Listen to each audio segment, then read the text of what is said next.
अध्यक्ष महोदय, अध्यक्ष महोदय, मैं आपका धन्यवाद देना चाहता हूं। आज मुझे एक बहुत महत्वपूर्ण समय पे मुझे बोलने का मौका मिल रहा है। अध्यक्ष महोदय, मैं अभी भारतीय जनता पार्टी के माननीय सदस्य को भी सुन रहा था, उनके वरिष्ठ सदस्यों को भी और माननीय मंत्री जी को मैंने सुना है, और इस महत्वपूर्ण विषय पर उन्होंने अपनी बात रखी है। समाजवादी पार्टी महिला आरक्षण के पक्ष में है और समाजवादी पार्टी का इतिहास रहा है कि हम लोगों ने हमेशा महिलाओं को आगे बढ़ाने के लिए काम किया है। हमारे नेता जिनकी विचारधारा पे हम लोग आगे बढ़ रहे हैं, डॉक्टर राम मनोहर लोहिया, उन्होंने हमेशा जेंडर जस्टिस और सोशल जस्टिस की बात की है। हम समाजवादी लोग जेंडर जस्टिस और सोशल जस्टिस के पक्ष में हैं और महिलाओं का आरक्षण 33% हो उसके भी पक्ष में हम लोग बोल रहे हैं। और ये लड़ाई हमारी निरंतर चल रही है और कहीं न कहीं आरक्षण हमारी पीढ़ी के आह्वान को और मजबूत कर रहा है। लेकिन जिस तरह की बातें हमें सुनने को मिल रही हैं, अब भारतीय जनता पार्टी नारी को नारा बनाने की कोशिश कर रही है। भारतीय जनता पार्टी इस आरक्षण को लेकर के भाजपा अपना नारी का नारा बनाना चाहती है और बदलने की कोशिश कर रही है। जिन्होंने नारी को अपने संगठन में नहीं रखा, उनके मान सम्मान के लिए कैसे रखेंगे? और अगर ये बात गलत है, अध्यक्ष महोदय, जिस पेरेंटल संगठन से आप निकले हैं उसमें मान सम्मान के लिए संगठन में कितनी नारी हैं ये बता दें आप। और इनका, क्योंकि पिछले कई वर्षों से अध्यक्ष जी ये सरकार में है और मैं सुन रहा था माननीय मंत्री जी को मैं सुन रहा था, उन्होंने बहुत सारे योजनाएं, बहुत सारे कार्यक्रमों की जानकारी दी। लेकिन अगर हम दुनिया के आंकड़े देखें, जेंडर इक्वलिटी में हम कहां खड़े हैं? हम 146 में 127वीं जगह पर खड़े हैं। और अगर हम इनके खुद के सरकारों को देखें अगर, तो अध्यक्ष महोदय, इनके 21 जगह सरकारें हैं। 21 जगह यूनियन टेरिटरी और स्टेट मिलाकर के और सहयोगी दलों के साथ मिलकर के 21 सरकारें इनकी हैं। भारतीय जनता पार्टी ये बताए कि उनके 21 स्टेट में जहां सरकारें उनके सहयोगी साथियों के साथ चल रही हैं, कितने मुख्यमंत्री इनके बने हुए हैं? कितनी महिला मुख्यमंत्री बनी हुई इनकी? जीरो। और जो दिल्ली की बनी हुई हैं, हालांकि वो हाफ चीफ मिनिस्टर हैं और वो भी महिला होने के नाते केवल हाफ चीफ मिनिस्टर हैं। नहीं, अधिकार कहां है? एक चीफ मिनिस्टर के जो अधिकार होते हैं, एक स्टेट के जो अधिकार होते हैं, क्या आपके दिल्ली की मुख्यमंत्री के पास वो अधिकार है? और फिर जो अभी तक जो सबसे बड़ी पार्टी है, जो सबसे बड़ी पार्टी अपने आप को कहते हैं, पूरे देश में जितने भी इनके विधायक चुने गए हैं, आप बताओ आपकी संख्या क्या है? 10% से ऊपर नहीं जा पा रहे हैं आप? क्या 10% से ऊपर हैं आप?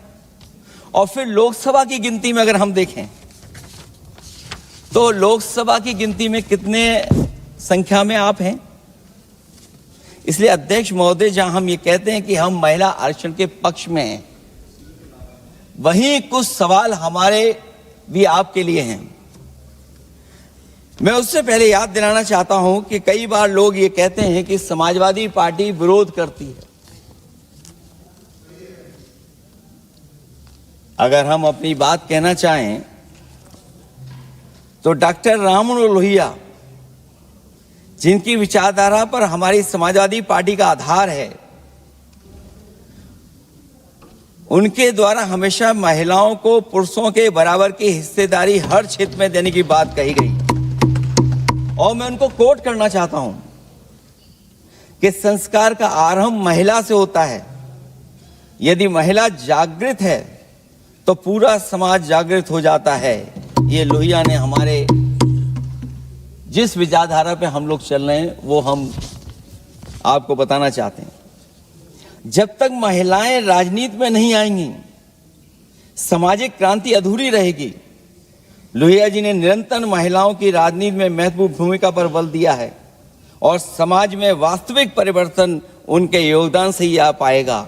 इसलिए मैं याद दिलाना चाहता हूं अध्यक्ष महोदय, उत्तर प्रदेश में पंचायत में सबसे पहले आरक्षण महिलाओं के लिए लागू करने का काम समाजवादी पार्टी ने किया। तो जहां महिलाओं के पक्ष में है उनके आरक्षण के, वहीं हमारा सवाल यह भी है कि जल्दीबाजी क्यों है। आखिरकार महिला आरक्षण के नाम पर जल्दीबाजी क्यों है भाजपा के अंदर। सच तो यह है कि भाजपा जनगणना को टालना चाहती है, और जनगणना को टालने का मतलब है कि जाति जनगणना को टालना चाहते हैं। और जाति जनगणना इसलिए टालना चाहते हैं क्योंकि वो आरक्षण का सवाल उठेगा। जो भाजपा उनके संगी साथी कभी भी देना नहीं चाहते हैं आरक्षण।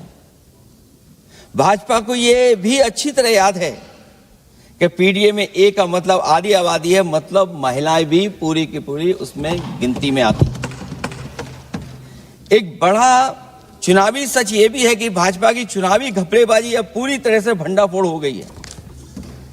जो एसआईआर आप लेकर के आए थे अध्यक्ष महोदय, उत्तर प्रदेश में हम लोगों ने बड़े करीब से देखा एसआईआर। वो कहने को तो एसआईआर था, लेकिन सच्चाई में वो एनआरसी का रूप था। और एसआईआर के मामले में जिस तरीके से वोट काटने का काम शुरू हुआ, मैं बधाई देना चाहता हूं अपने पीडीए प्रहारी और संगठन के लोगों को जिन्होंने वोट बचा लिया। जब पहली गिनती में हम लोग बचाने में कामयाब हो गए तो अध्यक्ष महोदय, भारतीय जनता पार्टी फॉर्म 7 को लेकर के आई और फॉर्म 7 उन्होंने ऐसे बांटना शुरू किया, उस घपले को भी हम लोगों ने पकड़ लिया। और जब उस घपले को पकड़ा तो पता लगा फॉर्म 7 बंद हो गया उत्तर प्रदेश में। फॉर्म 7 से कोई वोट काटा नहीं गया। अध्यक्ष महोदय, जो फॉर्म 7 काटने के लिए जिससे दस्तखत कराए थे भारतीय जनता पार्टी ने, उस व्यक्ति को दस्तखत करना भी नहीं आता है।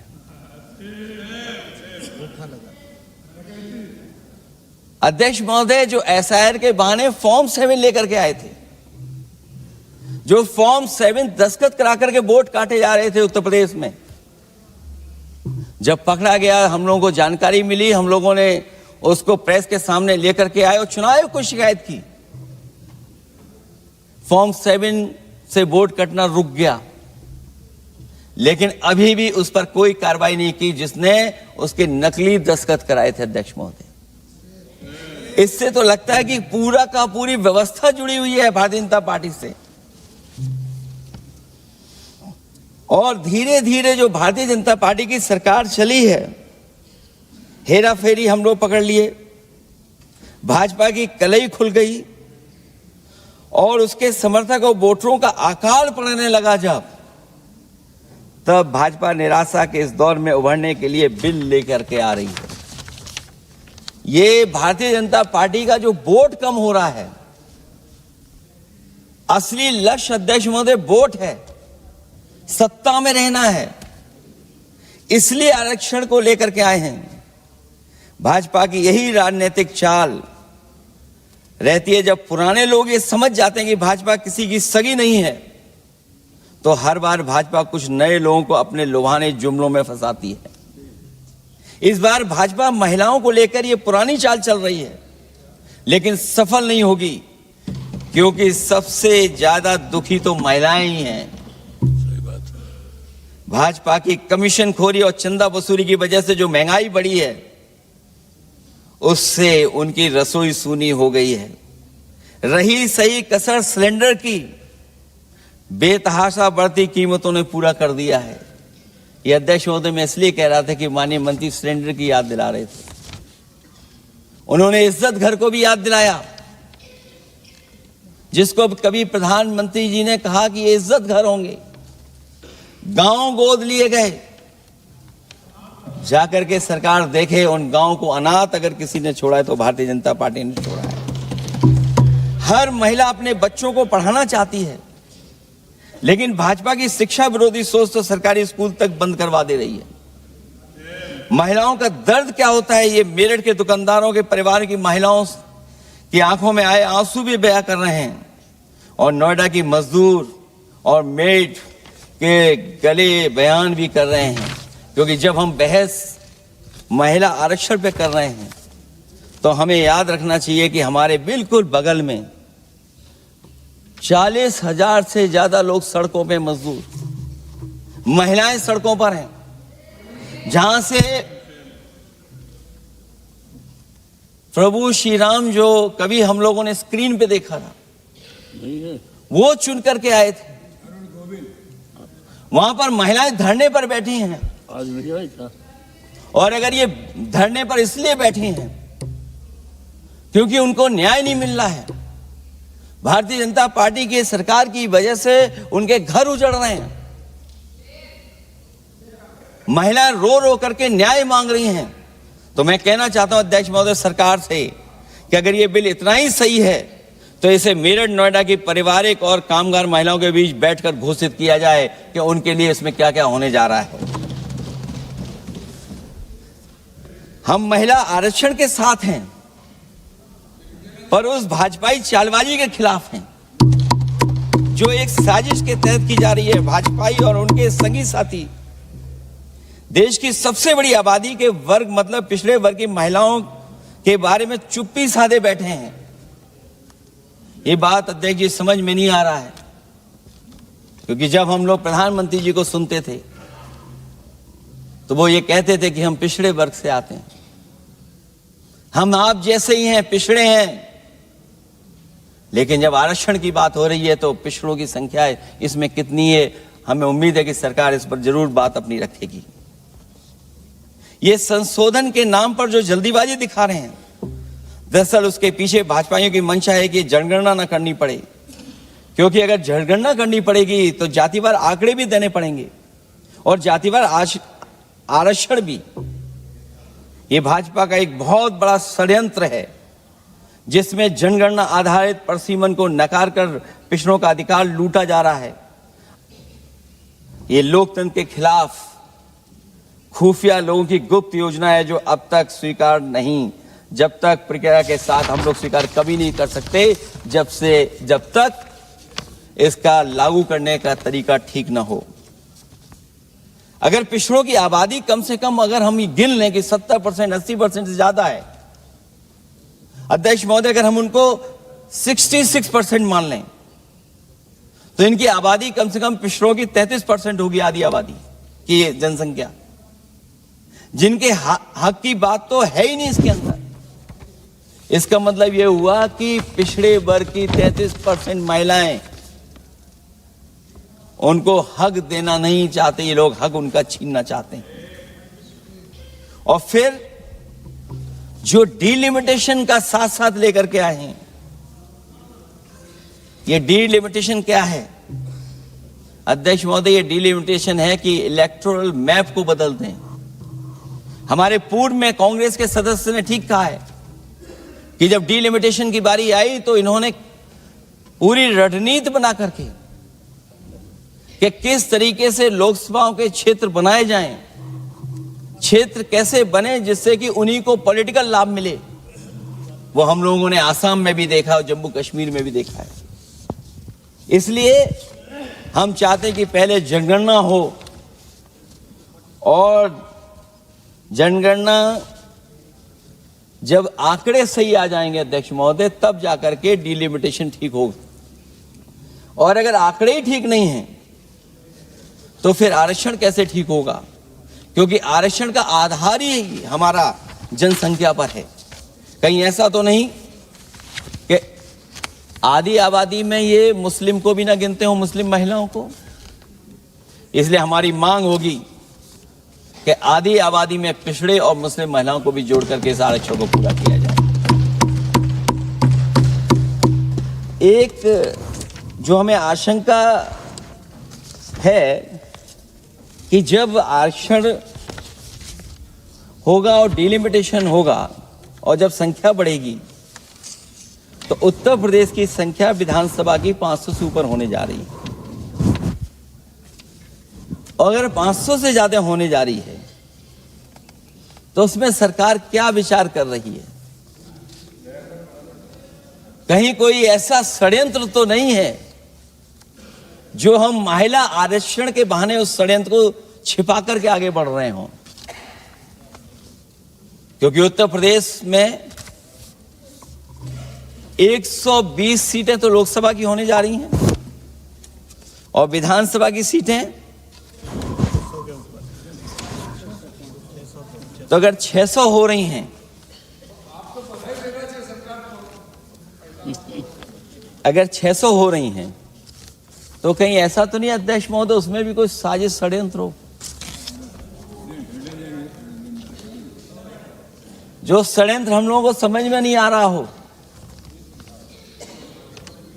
और अगर षड्यंत्र रहेगा तो जैसे अयोध्या हारे आप, एक बार फिर उत्तर प्रदेश आप हार जाएंगे। और 33% सीटें कौन सी होंगी? आप अगर सीट रिजर्व कर देंगे, कॉन्स्टिट्यूंसी रिजर्व हो जाएगी, तो अध्यक्ष महोदय ये महिलाओं के बीच ही कंपटीशन करा देंगे। अगर कॉन्स्टिट्यूंसी रिजर्व होंगी तो अध्यक्ष महोदय महिलाओं के बीच ही कंपटीशन हो जाएगा। क्योंकि वो अध्यक्ष महोदय वो माननीय सदस्य कह रहे हैं कि वो तो होना चाहिए। वो सास बहू वाली तो हार गई हैं आपकी।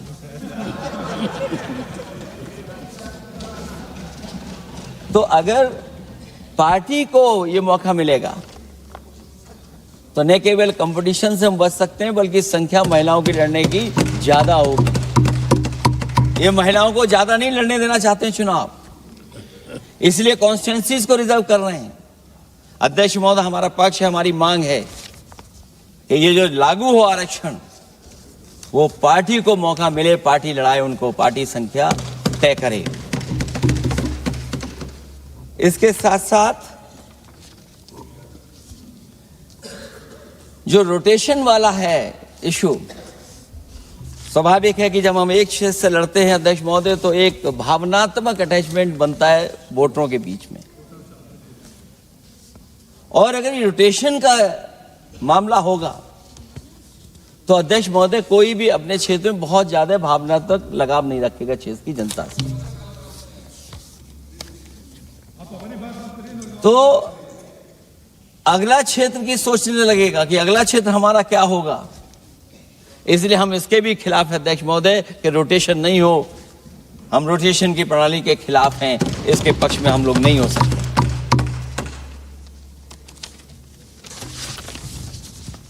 इसलिए अध्यक्ष महोदय हमारी मांग होगी कि पहले सेंसस कराए, जनगणना कराई जाए। और अगर ये जनगणना नहीं कर रहे हैं तो इसका मतलब धोखा दे रहे हैं। क्योंकि पुराने बिल में जो हम लोगों ने बात देखी और रखी थी उस समय वो यही था कि जनगणना करा करके महिला आरक्षण बिल आएगा। लेकिन ये लोग 2011 का लेकर के आ रहे हैं। इसका मतलब इनकी पूरी तैयारी है कि कौन सा लोकसभा क्षेत्र कैसा होगा। इनके गुप्त लोगों ने वो कहीं ना कहीं नक्शा बना करके रखा होगा, जिसको आरक्षण पास होते ही, बिल पास होते ही लागू करने की कोशिश करेंगे। और जो और सुधार होने चाहिए महिलाओं के, जो सुधार होने चाहिए, उन सुधारों पे इसमें बिल में कोई विशेष योजना या विशेष बात नहीं हो रही है। बिना उनके लिए लाभ पहुंचाए, सस्तीकरण किए, शायद हम पूरा उनको हक नहीं दे पाएंगे। मैं अध्यक्ष महोदय आपसे यही निवेदन और अपील करूंगा कि पिछड़ों को, माइनॉरिटी को, खासकर मुस्लिम महिलाओं को आरक्षण दिया जाए। जो सेंसस से ये दूर भाग रहे हैं, वो इसीलिए भाग रहे हैं क्योंकि जाति गणना की मांग उठेगी, और अगर जाति गणना की बात उठेगी तो आरक्षण की बात और उठेगी। हमें उम्मीद है कि हम लोगों की बात मान करके सरकार उस पर विचार जरूर करेगी। जब हम आरक्षण देना चाहते हैं तो बिना पिछड़ा, बिना मुसलमानों के शायद हमारा जो लक्ष्य है महिला आरक्षण का, वो पूरा नहीं होगा। इन्हीं शब्दों के साथ आप सबका बहुत बहुत धन्यवाद।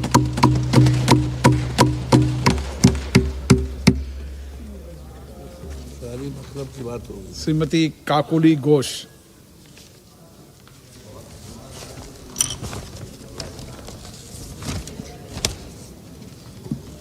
শ্রদ্ধেয় অধ্যক্ষ মহাশয়, সংবিধানের 131 নম্বর সংশোধনী